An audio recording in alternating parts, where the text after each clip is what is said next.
Salut tout le monde, j'espère que vous allez bien, vous l'attendez tous, c'est le journal du Mercato, avec donc au programme de l'émission d'aujourd'hui le FC Nantes, on ira voir ensuite le Barça, ne doute pas d'ailleurs l'information du FC Nantes elle est énorme, hein.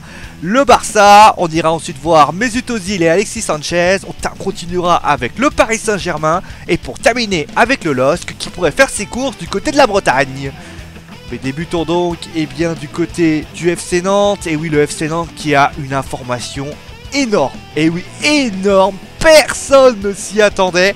C'est une très grosse mauvaise nouvelle pour Aloïs et Papy. Et oui, pour ceux qui ne le sauraient pas, vous le savez, Sergio Conceição n'est plus, ne sera plus, on ne sait pas d'ailleurs s'il y avoir des négociations ou non, n'est ou ne sera plus l'entraîneur du FC Nantes. Et oui, Sergio Conceição a décidé de quitter les Canaries. Alors pourquoi, on ne sait pas.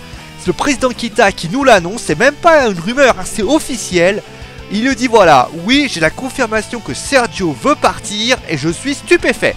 Je ne comprends pas pourquoi, je ne comprends pas. Il me lâche. On a tout organisé autour de lui pour la saison à venir. Alors bien sûr, il y a des déclarations en plus. Mais donc, Sergio Conceição s'en va après une saison plutôt correcte. Eh bien, il quitte le FC Nantes. Alors les raisons on les connaît pas, mais il semblerait tout de même qu'on aura les principales raisons les prochains jours. Mais en tout cas c'est vraiment un énorme coup dur pour le FC Nantes Atlantique. On va passer maintenant du côté, alors pour information il y a deux autres entraîneurs qui s'en vont, je les ai pas cités. John Tuchel du côté du Borussia Dortmund et Paul Lambert, rien à voir avec Christophe Lambert, du côté de Wolverhampton. Maintenant on va passer à un entraîneur qui lui vient.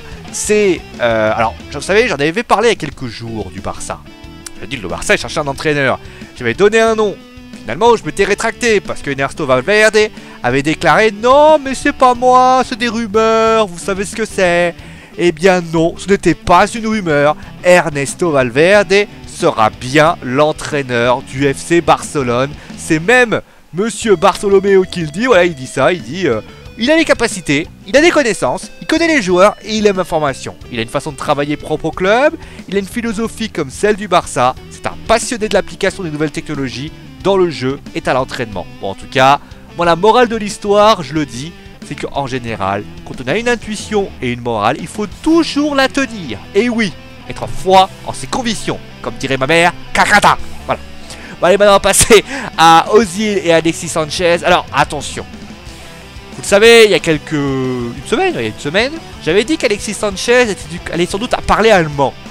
Bon, Mesut Ozil lui parle déjà allemand, mais on parlait beaucoup de lui dans différents clubs. Eh bien, les choses pourraient évoluer et on va peut-être ralentir un peu la cadence parce que Arsenal n'a pas l'intention. D'ailleurs, Arsenal demain, on saura si Arsène Wenger sera encore l'entraîneur des Gunners par rapport à tout ça. On le saura demain, ça a été annoncé. Mais pour l'instant, eh bien, a priori, Arsenal n'a pas abandonné l'idée de garder ces deux éléments en leur donnant une prolongation de contrat avec une somme de 16 millions d'euros par an, ce qui est carrément le double de ce qu'il touche aujourd'hui.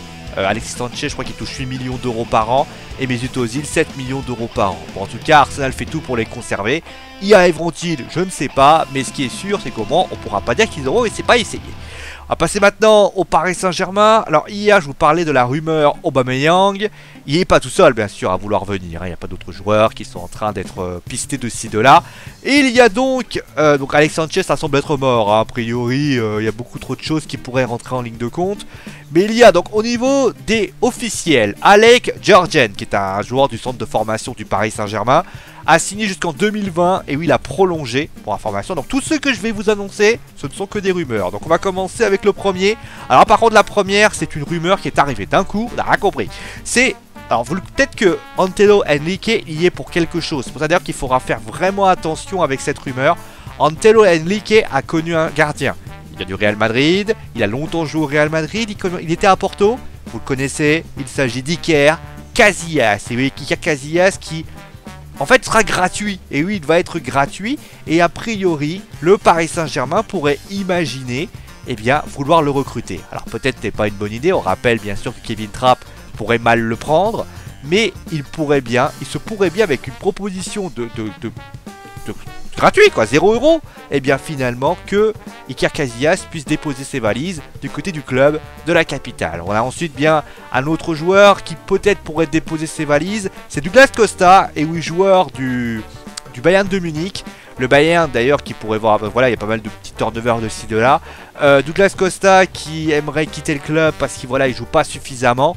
Mais attention, la Juve est dessus et il est possible que les deux clubs s'affrontent, sachant peut-être que la Juve a peut-être plus d'arguments. On rappelle que la Juve joue la finale de la Ligue des Champions et que le Paris Saint-Germain s'est un petit peu écroulé, ce qui peut avoir quelques petits incidents. On passe maintenant bien au troisième nom.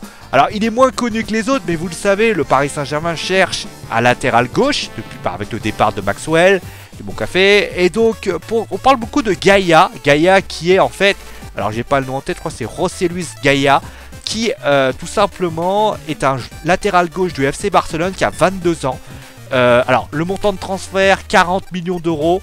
S'ils le prennent avant le 30 juin, sinon ça sera 50 millions. À vous de voir bien sûr s'ils veulent griller la politesse dès tous les autres. Voilà un petit peu tout ce qu'on pouvait dire.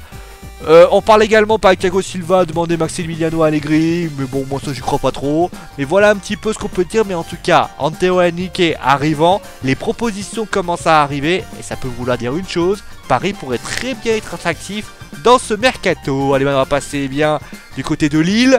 Lille qui a notamment, on va peut-être voir des joueurs partir, on ne sait pas, mais en tout cas ils vont voir des joueurs arriver, puisque... Eh bien, les rumeurs disent que du côté de la Bretagne d'ailleurs, du côté de Rennes. Et oui, je parlais d'ailleurs hier de Rennes qui pourrait perdre Jenson Fernandez, pardon.